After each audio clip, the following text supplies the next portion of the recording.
Okay, yeah, thank you for the introduction. My name is Stefan Bazukav, and today I will present our contribution titled towards automated state recovery for replanning. So I will be presenting on behalf of Gerard Canal, Andrew Coles, Michael Cashmore, and Robert.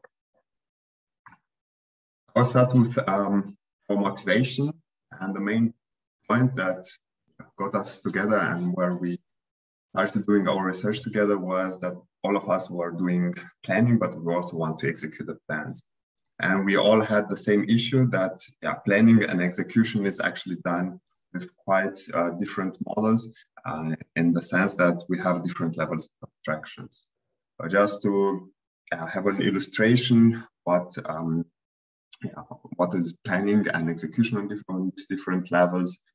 We have planning, navigation action, beginning, what is somewhere, by the end of the action that changes places. On the execution level, maybe we have some navigation algorithm calls that we execute, and the robot must also pass via points or something similar. This execution level, we, for example, kind of finite state machines, where we describe how such an abstract planned action should actually be executed. And then we can further go down on the execution sub-levels. For example, for the navigation algorithm itself, probably we'll have velocity commands that are generated some frequency. What we can see here is that from a the different levels work with different levels of abstraction. So a very abstract representation of the real-world scenario that we are covering is used then for a planning level. It's just like, okay, robot, it's at some place at the beginning, then switches to another place to the end, and then goes down towards the execution levels where we are using much more complex state spaces where much more information controlled or is given. And our question was, okay, how to tackle errors if they occur during the execution. So if the robot should move from A to B and gets lost somewhere between A and B, kind of in a state on a planning level that we are we haven't thought of, it's not really modeled possible. In that cases, standard loops like planning, failing, and then replanning work. But in real world scenarios, we need those. So we want them actually to make the execution much more robust, and that's what we are targeting with this paper. That we are using state invariants. We are focusing maybe also to point it out on classical planning, so PPL planning, classical and temporal planning. And we are using state invariants, which are formulas that are true at the beginning, so in the initial state. Then also, and then should hold in all other states during planning. So maybe an example, we have an at predicate as part of a navigate action. In all states that are reached during planning, so for before any navigate action is executed and after it has finished, then we have an invariant in the form that the predicate at robot equals 1. So this means the robot is exactly at one place in each planning level state. We can use, for example, the type interface module, so PIM, introduced by Fox and Long, to determine such invariants given the planning domain and an initial state. With this invariance, then we are defining the proper states. So for each planning problem, one can determine for each planning problem a set of invariants, and all states that can be reached in this planning state, this planning space, that in which the invariants hold, we are calling this proper states. On the other side, proper state is a state that is reached on a planning level and at least one of the invariants not hold. Why are invariants then and proper states important? If one action fails, replanning makes actually sense only if we reach on the planning level of so-called proper state. So if we are in improper state, case, or I will present in a moment this example where the robot is nowhere, replanning doesn't make sense. So now, showing the example, the robot starts somewhere at the waypoint start, should go to the waypoint end, but gets blocked somewhere in between. So on the planning level, we do not have any at robot predicate that so this means actually the invariants do not hold. We are in an improper state, and also we quite know we cannot plan for there because the robot being nowhere is no way to find a goal to our plan to our state. And what we can do is that to force on the execution level that either the robot goes to another waypoint that is known on the planning level, and in this way we are able to reach a proper state, or we kind of enforce the robot somehow to try to execute that action actually to the end state, and we also know that that end state is a proper state. In order to do this enforced execution, or to describe this more robust execution, we are introducing the concept of executor-finite state machines, which implement the execution of the planned actions. And what do they also have specific is that on the transitions between the states, we are assigning a subset of the effects. So, for example, in the temporal planning, we know we have the effects at the beginning, at the end. But actually, in the real execution, it can be that the at start effects actually happen after one substate or one execution substate is reached, then the next one is reached, and we have other effects. So they are not actually all of them at the start. And by doing this, we are then able to map execution states to planning states, and then to check on the planning level, are we in a proper state? If something happened, would be possible then to replan.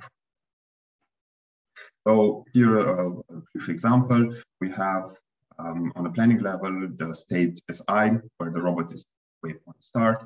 We are executing the navigate action. By the end, the robot will go as J state, where the robot is at the end. On the execution level, we are introducing this executor-finite state machine in a first form. We have a start state that can be directly mapped to the state where the robot hasn't yet started the navigation action, and we have a navigating state and state by the end. What I've mentioned above, we are assigning effects then to the transitions. So exactly before it starts navigating, or exactly after it starts navigating, the robot's not anymore at the start, and it will reach the end. It is, however, it's possible that while navigating, the robot doesn't reach the goal, but goes in a state in which the goal is unreached.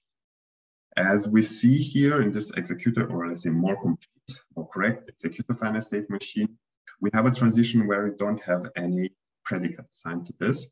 So this means actually we land in an improper state as we are removing the at predicate. While we are reaching this state, we are then in a state where we don't have the invariant that at robot, but exactly at some point. But we can do something such that, depending on how the executor-finite machines are modeled, that the system does not land in such improper states. And a simple solution would be then to add, let's say, a imperial control loop here, that the robot starts or tries to reach its goal state, its correct goal state, by going back to the navigating state until it actually reaches it. And in that case, we know that we have added back the at predicate. So we are reaching a state or invariance hold, so it's a proper state. We consider that making execution much more robust, we have to determine executor-finite state machines that always bring the system a proper state. And why is that? Is because if we need to replan, that we know we have a chance for replanning if we always land. And then also with these executor finite state machines, we know that we can map the states from the execution level to those of the planning level and do this reasoning of the invariance on the planning level if that state is proper or not. Second example, what we have to consider is a grasping action where the object is somewhere at the beginning, the arm is not stowed and the gripper is empty. In between, the object would not be on the place, but the robot, the arm gets unstowed and back during the execution, and from the beginning, the gripper is not empty. We have passed this planning domain with corresponding planning problem to him and the set of invariants output, and then we can determine the set invariant. So how does an invariant look like? If we have a predicate holding a specific state, in this case, that object at holds for object 1, if we are executing a grasping action, by the end, after executing it, we also need to land in a state where object at or object 1 also. So similar then for placing action. So this is how then we can determine this set of invariants for our problem. Now we see a little bit more complex planning and execution state spaces representation for actually only this action. We have an initial state where the robot is somewhere, the arm is stowed, the gripper is empty, and the end state where, as I mentioned, the object is held by the robot is not anymore in that place, and the gripper is not empty. On the execution side, we are then this executor finite state machine. Let's say in the first try with the blue state, we are starting from some initial state that corresponds to the planning state that we see here above. Then we are approaching the object. If everything works fine, then we apply the effects that the object is not anymore on the table, the arm is not in code. If that's reach state is fine and it worked on the execution level, then we can further execute by closing the gripper. In that case, assigning the object now to the robot and then stowing the arm and finalize the execution. If something goes wrong and we reach the second state here, but let's say the object wasn't there, so we have the grip, we actually have already applied to our state system two effects. So, for example, that the object is not named on the table. This means actually here we are in the state where object at for that specific object doesn't hold. So we are in an improper state. That's why we want to extend this executor finite state machine with the lower parts of the green bubbles, by which we are introducing more execution states, getting the object and then attaching the corresponding effect transition, and then stowing the arm of the corresponding effect, such that we are landing back in our initial state, which we know that is a proper state. All the invariants hold in it. And now we can decide, okay, we want to replan or we want them to try to execute once again, this planned action. Now, just an overview of the invariants that we have determined with Tim and the executor finite state machine with this object at predicate that must hold in each of the execution states that we are reaching. Putting all together, so we are using invariants in order to determine proper states on the planning level, and then we are using the executor, or we are introducing this executor finite state machine such that we are able to map the execution states, the planning states, and then to check if we have proper states. if we can somehow guarantee that all executor finite state machines end in states that can be mapped to proper states, then we know that replanning can actually happen and of what happens in the real world execution. Replanning is possible, but not necessarily successfully. So we still can land in a dead-end, but we can at least try to replan. So by this, we are achieving a much more execution. What we would also like to do is analyze actually the set of invariants that are required for the planning problem at hand. So from TIM, we are getting a set of invariants. We haven't demonstrated, we're not sure, for example, if there are all invariants for that specific problem. Are there all invariants that we want to consider? This is still a research question that we want to tackle.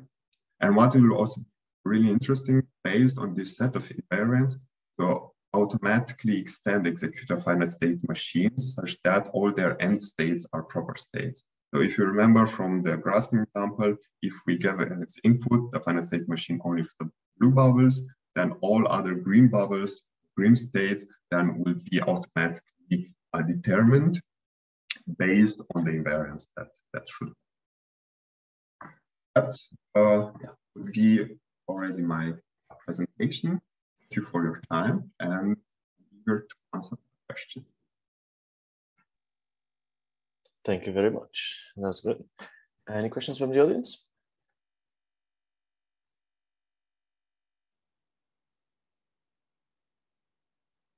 Okay, I have a question actually. So yes. There's a part of the disappearing states that you have in the rover domain, for example. Could part of it be mitigated by having continuous effects that track basically the rover's position and other real valued state variables in between the start and end of those derivative actions? Yes, for sure, we can use those, but our idea or our way of thinking was that this way we will make our planning domain much more complex than we actually have it now. And yeah, let's say the planning domain of only one navigate action that may work, but if we are in a shop for domain with much more actions, we thought that that would make our planning problem complex, and we cannot actually all most of the information that we required on the execution level on the planning level, as that will make maybe determining the plan at all much more difficult. Okay, that was my second question. So how much more complex it would be to add that? Okay, yeah. Any other questions from the audience? If not, we can thank the speaker again. Thank you very much. And that concludes actually the technical talks for today. So let's thank all of the speakers that have presented today. Thank you very much. Those were some really interesting talks.